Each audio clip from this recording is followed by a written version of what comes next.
selamat datang kembali pada program Sekolah Sahabat 5 Menit bersama GMHK Menteng, Jakarta. Judul pelajaran Sekolah Sahabat kita pada minggu ini adalah Yusuf Ahli Mimpi.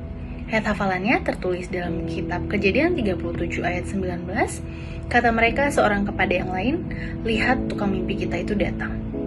Dalam Kejadian 37-50, kisah Yusuf mencakup bagian terakhir dari kitab Kejadian, mulai dari mimpi pertamanya di Kanaan hingga kematiannya di Mesir. Faktanya, Yusuf menempati lebih banyak tempat dalam kitab Kejadian daripada leluhur lainnya. Meskipun Yusuf hanyalah salah satu dari putra Yakub, dia ditampilkan dalam Kejadian sebagai bapak bangsa yang hebat seperti Abraham, Ishak, dan Yakub. Seperti yang akan kita lihat, kehidupan Yusuf menonjolkan dua kebenaran teologis yang penting. Pertama, Allah memenuhi janjinya. Kedua, Tuhan mengubah kejahatan menjadi kebaikan. Dalam pelajaran pekan ini, kita akan berfokus pada kehidupan awal Yusuf.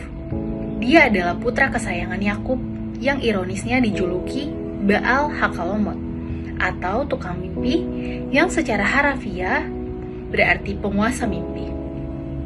Gelar ini sangat cocok untuknya karena dia tidak hanya menerima, memahami, dan menafsirkan mimpi nubuatan, tetapi dia juga memenuhi mimpi itu dalam kehidupannya.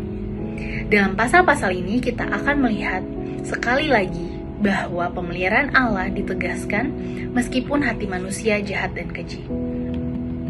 Pelajaran hari Minggu berjudul Masalah Keluarga. Dalam Kejadian 37 ayat 1-11 diceritakan tentang dinamika keluarga yang membuat Yusuf sangat dibenci oleh saudara-saudaranya. Sejak awal kita memahami bahwa Yusuf, putra Yakub, menikmati hubungan khusus dengan ayahnya, di mana ayahnya lebih mengasihi Yusuf daripada saudara-saudaranya yang lain. Bahkan, sang ayah membuatkan jubah yang maha indah, pakaian seorang pangeran untuk Yusuf. Ini menimbulkan indikasi niat rahasia Yakub untuk mengangkat Yusuf yang merupakan anak pertama dari Rahel untuk mendapatkan status anak sulung.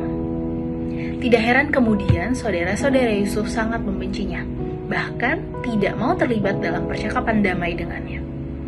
Selain itu, Yusuf juga akan menyampaikan laporan buruk kepada ayahnya tentang perilaku saudara-saudaranya yang tercela. Jadi, ketika Yusuf membagikan mimpinya, itu menyarankan bahwa Tuhan akan menempatkan dia pada posisi yang lebih tinggi dibandingkan saudara-saudaranya, dan bahwa saudara-saudaranya akan membungkuk di hadapannya sehingga membuat mereka semakin membencinya. Pelajaran hari Senin berjudul Serangan terhadap Yusuf. Saudara-saudaranya sangat membenci Yusuf karena mereka cemburu dengan penyertaan Tuhan dalam kehidupan Yusuf. Ketika Yusuf tersesat, seseorang menemukannya dan membimbingnya. Ketika saudara-saudara Yusuf berencana untuk membunuhnya, Ruben turun tangan dan menyarankan agar Yusuf dilempar ke dalam sumur sebagai ganti membunuhnya. Setelah mereka melemparkan Yusuf ke dalam sumur, kemudian mereka berencana untuk membunuhnya. Namun, rombongan Hafilah dalam perjalanan menuju ke Mesir pun lewat. Dan Yehuda mengusulkan kepada saudara-saudaranya untuk menjual Yusuf kepada mereka. Setelah Yusuf dijual kepada orang Midian tersebut menjualnya kembali kepada seseorang di Mesir. Dengan demikian, mengantisipasi kejayaannya di masa depan. Pelajaran hari Selasa berjudul Yehuda dan Tamar. Kisah tentang Tamar tidak keluar dari konteks cerita di sini.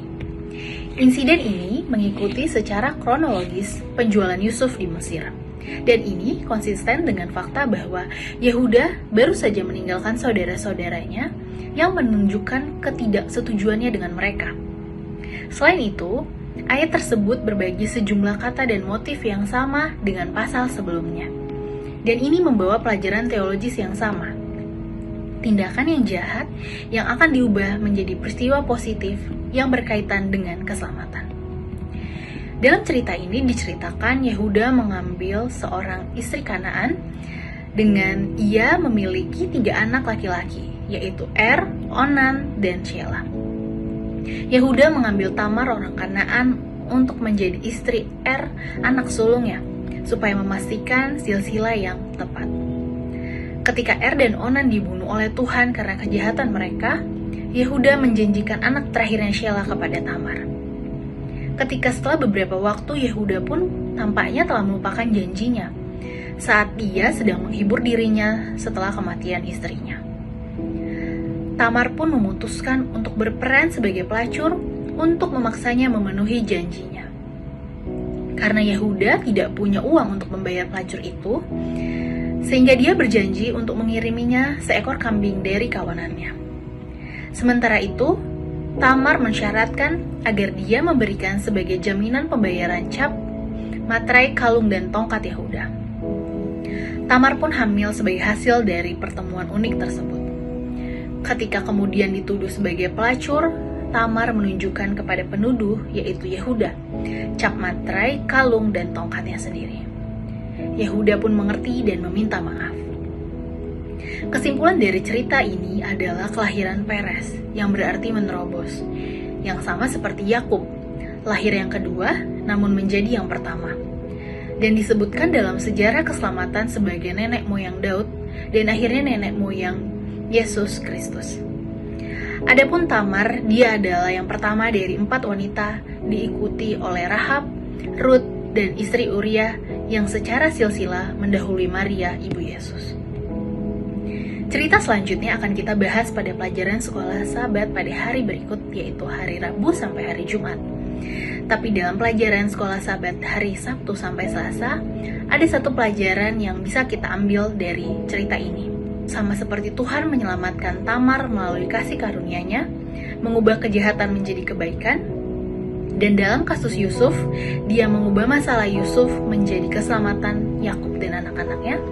Demikian pula Tuhan akan menyelamatkan kita umat-umatnya melalui salib Yesus Kristus. Demikian pelajaran sekolah Sabat kita pada hari Sabtu hingga Selasa. Tuhan memberkati. Sekolah Sabat yang bersahabat, bersemangat, semua terlibat, jangan terlambat.